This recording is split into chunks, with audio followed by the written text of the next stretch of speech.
तुम्हाला पण रोजच्या नाश्त्यामध्ये काय बनवायचं हा प्रश्न पडतो का? मग बनवा ही मस्तपैकी अगदी सॉफ्ट, स्पॉन्जी, सगळ्यांना आवडणारी आणि अगदी 10 ते 15 मिनिटात बनणारी ही झटपट अशी रेसिपी.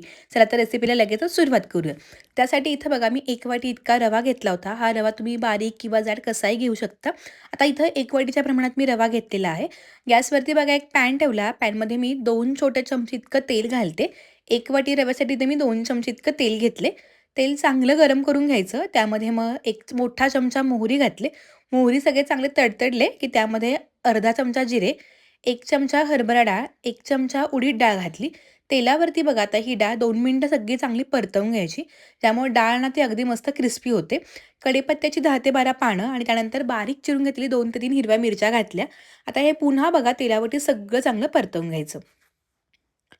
ह्या डाळीमुळे ना चव पण खूप छान येते. आता ह्यामध्ये आपण जो 1 वाटी रवा घेतला होता, तो संपूर्ण रवा घालायचा. गॅस अगदी बारीक करून हा रवा आपल्याला एक 2 ते 3 मिनिटं ह्या डाळीसोबत चांगला परतवून घ्यायचा आहे. अशा पद्धतीने आपण जेव्हा रवा चांगला परततो ना, तेव्हा तो रवा चांगला फुलतो पण आणि ह्याची रेसिपी पण ना खूप चांगली होते. आता बघा हे 2 ते 3 मिनिटं सगळं चांगलं परतवून घेतलंय. रवा जो आहे ना, तो अगदी परफेक्ट तयार झालाय. आता गॅस बंद करूयात आणि हे जे मिश्रण आहे, ते एका बाउलमध्ये आपण काढून घेऊयात. आता हे जे मिश्रण तयार करून घेतलेलं आहे, हे आपण एका हवाबंद डब्यामध्ये घालून ना, आपण साधारणपणे 15 ते 3 आठवडे ना, हे चांगलं टिकवू शकतो आणि जेव्हा हवं तेव्हा ना, आपण ही रेसिपी बनवू शकतो. म्हणजे जे प्रीमिक्स वगैरे बनतो ना, तर आपण अगदी अशाच पद्धतीने प्रीमिक्स वगैरे बनवून घेतो. आता आपण लगेच रेसिपी बनवतोय, तर ज्या वाटीने रवा मोजला, त्याच वाटीनं मी 1 वाटी इतकं दही घेतलं. तर दही नसेल तर तुम्ही अर्धी वाटी ताक आणि बाकीचं पाणी पण तुम्ही वापरू शकता. दही घेताना ते फारसं आंबट पण नसावं. आता सुरुवातीला दही आणि रव्याचं मिश्रण बघा एकसारखं सगळं चांगलं मिसळून घेतलं. हे जे प्रमाण सांगते ना, ह्या प्रमाणात जर तुम्ही पण ही रेसिपी 100% बनवून बघाल ना, रेसिपी अगदी छान आणि अगदी हलकी-फुलकी पण बनते. आता दही आणि रवा सगळं चांगलं मिक्स करून झालं. आता ह्यामध्ये दह्याच्याच वाटीमध्ये मी 1 वाटी पाणी घेतलं होतं आणि त्यातलं बघा थोडंसं पाणी आपण ॲड करूयात. आता पाण्याचं प्रमाण किती लागतं हे आपल्या रव्यावरती डिपेंड असतं. जर रवा थोडा मोठा असेल, तर पाणी थोडं जास्त पण लागण्याची शक्यता आहे. तुम्ही जर चॅनलवरती नवीन असाल आणि अजूनही चॅनलला सबस्क्राईब केलं नसेल, तर प्लीज चॅनलला सबस्क्राईब करून त्यापुढील बेल बटनला क्लिक करायला पण विसरू नका. जेणेकरून माझे असे छान-छान आणि रोज नवीन-नवीन व्हिडिओ आले, जे नोटिफिकेशन तुम्हाला लगेच तुमच्या मोबाईलवरती बघायला मिळतील. तर मिश्रण बघा छान असं मिक्स करून ठेवलं. रवा चांगला भिजावायसाठी 10 ते 15 मिनिटं साईडला ठेवूयात. तोपर्यंत चटणी बनवू. एका मिक्सरच्या भांड्यामध्ये अर्धी वाटी इतके ओल्या नारळाचे काप घेतले, 2 ते 3 हिरव्या मिरच्या, पाव वाटी इतकी फुटाण्याची डाळ, थोडीशी पुदिन्याची पानं, थोडी चिंच, अर्धा इंच आलं घातलं, थोडीशी कोथिंबीर, चवीनुसार मीठ, थोडी साखर आणि पाणी घालून ना ही चटणी सगळी बारीक वाटून घ्यायची. चटणीमध्ये ना पुदिना घातल्यामुळे ना चव खूप छान लागते. अगदी परफेक्ट अशी आपली इन्स्टंट तयार होणारी आपली ही चटणी तयार झाली. ही चटणी तुम्ही डोसा, इडली, उत्तापे, अप्पे अगदी कशासोबतही खाऊ शकता. तयार चटणीत आपण एका बाउलमध्ये काढून घेऊयात आणि वरून मस्तपैकी फोडणी देऊ. त्यासाठी फोडणी पत्रामध्ये 1 चमचा तेल गरम करून घेतलं. ह्यामध्ये अर्धा चमचा मोहरी टाकले आणि त्यानंतर कढीपत्त्याची 5 ते 6 पानं टाकली. ही जी गरमागरम फोडणीमुळे ना चटणीची चव खूप छान लागते.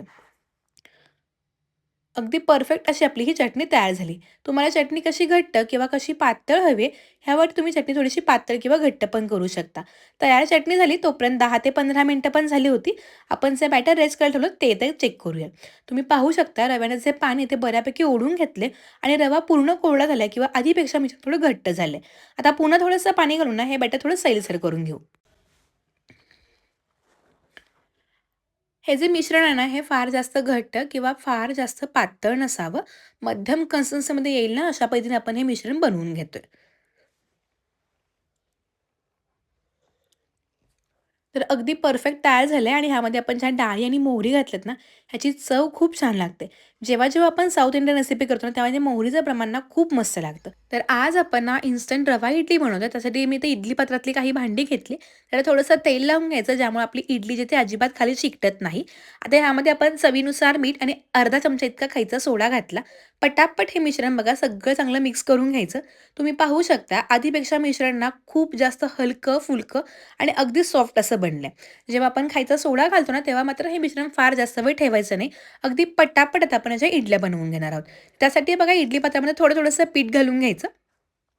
साधारणपणे 1 वाटी रवा आणि 1 वाटी दही आपण याच्यामध्ये वापरले, तर 16 ते 17 इडल्या आरामात बनतात.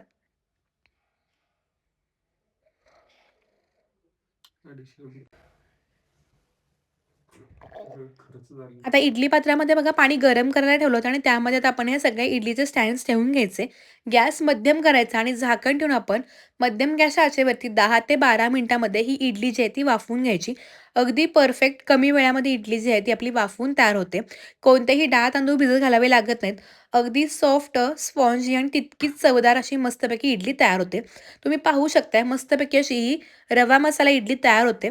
अगदी जाळीदार तयार होते. कोणत्याही प्रकारची जास्त मेहनत नाही आहे, झंझट नाही आहे. सकाळचा जर अगदी अगदी पोटभरीचा नाश्ता हवा असेल, तुम्ही नक्कीच ही रेसिपी बनवू शकता.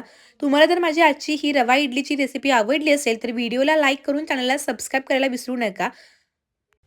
तुम्ही जाळी पाहू शकताय, काय मस्त जाळी पडल्याने अगदी हलकी अशी इडली होते. पोट भरेल पण मन भरणार नाही इतकी मस्त इडली आणि त्यासोबत चटणी तयार झाली. आजची रेसिपी आवडली असेल तर हा व्हिडिओ कोणत्या गावातून किंवा कोणत्या शहरातून पाहताय, हे मात्र मला कमेंट करून सांगायला विसरू नका. पुन्हा एकदा अशा छान आणि सोप्या व्हिडिओसोबत भेटणार आहोत. तोपर्यंत मस्त राहा, खात राहा आणि सगळ्यात महत्त्वाचं स्वतःची काळजी घेत राहा. धन्यवाद. बाय.